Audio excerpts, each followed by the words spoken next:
welcome. Thank you for clicking this video. So this is my first ever YouTube video and I'm quite nervous. At the same time, I'm a little excited. I'm not really sure what I'm doing. There have been a lot of anxiety and fear that's come up for me even getting to this place of recording this video. So I thought I'd do the video anyway, as I thought it'd be a great way for me to start meeting the anxiety and fear where it's at and start working through them. My name's Carl and today I'm going to be sharing with you my perspectives and thoughts of where I'm at on my spiritual journey. So I'm going to be talking about Source, the Matrix and the pyramids. There's a lot going on up here, and the more I think about it, the more it changes.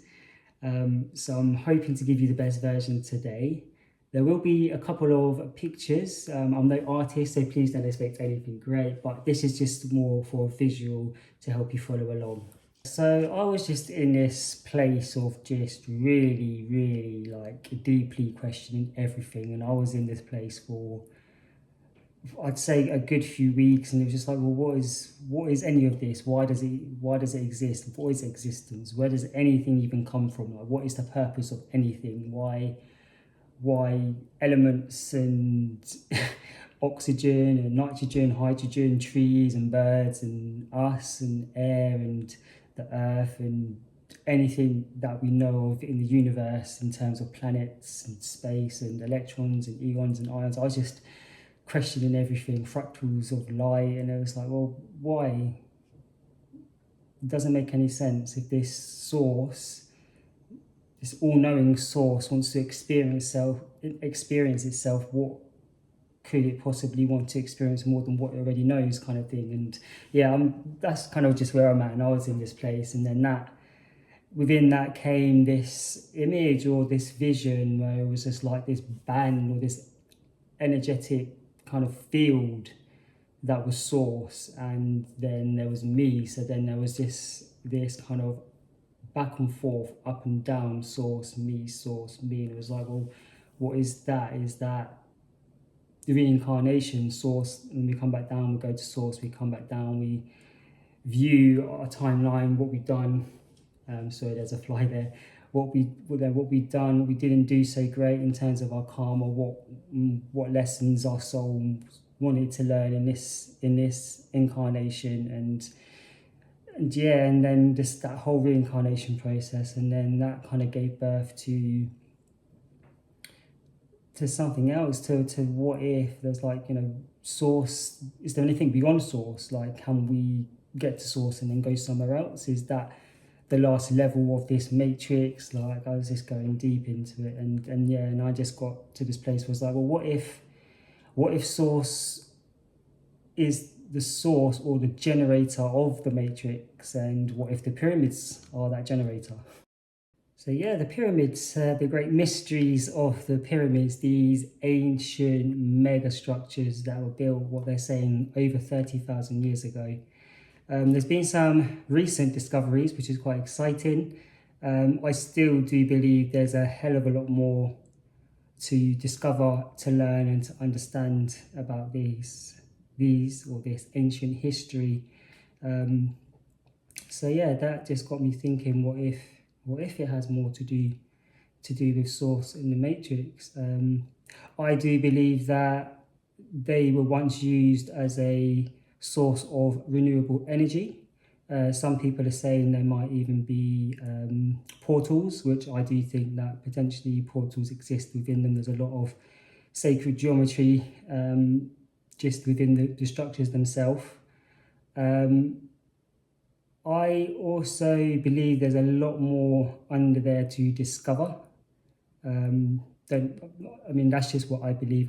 There's so much more I do think there is to uncover and to discover. So I also think that maybe they potentially was able to, or what if the pyramids was able to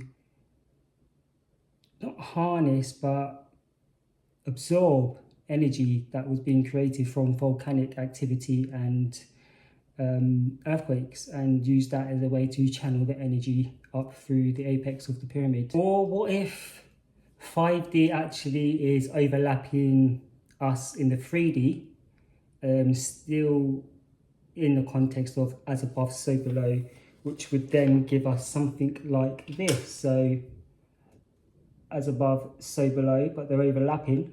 So this gives us now, I believe, a Merkaba, or it's supposed to be a Merkaba. Excuse the drawing. I'm not an artist or anything, but this is, yeah, this image here is going to give you a visual of the Merkaba. So what if we have now this pyramid in the 3D and then the pyramids in the 5D, and that overlapping, giving us this Merkaba.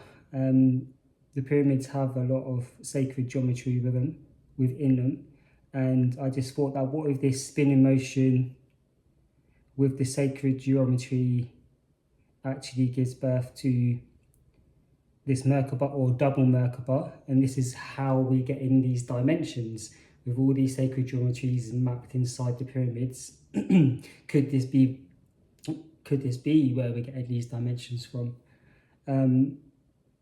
Again, what if, just very suggestive. Also, along this journey, I did start to question and think, well, what if the pyramids are acting like a massive supercomputer in the way of a projector, and with this spinning of the pyramids, it's creating a charge that is allowing the pyramids to kind of project out the matrix, almost like your night light things that you have, where it will project the stars on the ceiling kind of thing, which is where I was thinking with that. Again, very suggestive. I know how this sounds to a lot of you, and I'm not by any means saying there's any truth to this, just this is where I'm thinking, how I'm thinking. So yeah, what if it's projecting out the matrix? And what if the overlapping of, say, these pyramids in that 3D, 5D, with the sacred geometry is where we get in our dimensions? So also within that, I did begin to start to question, well, what if it is spinning? What if this one's spinning clockwise and this one's spinning anti-clockwise, that as above, so below? Let's come back to this one. So what if now it's generating some energy, and we've got now our poles maybe coming out of the pyramid? So what if we have the north and the south, but what if this one comes out and around and back in, which gives us our magnetism? And then what if this is coming out around and back in at the top, which gives us our electric? So divine feminine, divine masculine, electromagnetic energies. This clip was supposed to be added in the previous section, but I filmed it a bit later, so I'm adding it in now. As above, so below, which will give us something like this. It's supposed to be a Merkaba, and with the sacred geometry encoded in the pyramids, is this how, or where we're getting our dimensions from? And the fears that were coming up regarding me doing this video was the fear of being seen, the fear of putting myself out there, the fear of being heard, and I guess the fear of speaking up and speaking my truth. Not that what I'm saying, what I spoke about earlier, is truth. That's just me sharing my thoughts, perspectives, maybe just a different way of thinking regarding the pyramids and the matrix and source and this whole simulation. But yeah, that's why I decided to just go ahead and do the video and put it out there for, I guess, you guys and the whole world to potentially see. But you know, you've got to celebrate every win. So yeah, I'm glad I've done this. So that brings us to the end of this video. It's shorter than what I thought it would be, to be fair. Once again, thank you for clicking the video and watching till the end. If you made it this far, I'm very, very grateful.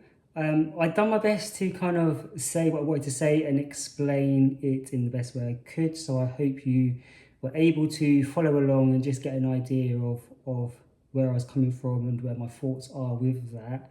Again, I'm not saying there's any truth to that. This is just kind of what I saw and the journey my mind went on from seeing that. So if you made it this far, thank you very much for tuning in and watching to the end. I'm very grateful. And I want to just do a big shout out to my niece for being my #1 fan and supporter, and really encouraging me and helping me and supporting me with doing this video.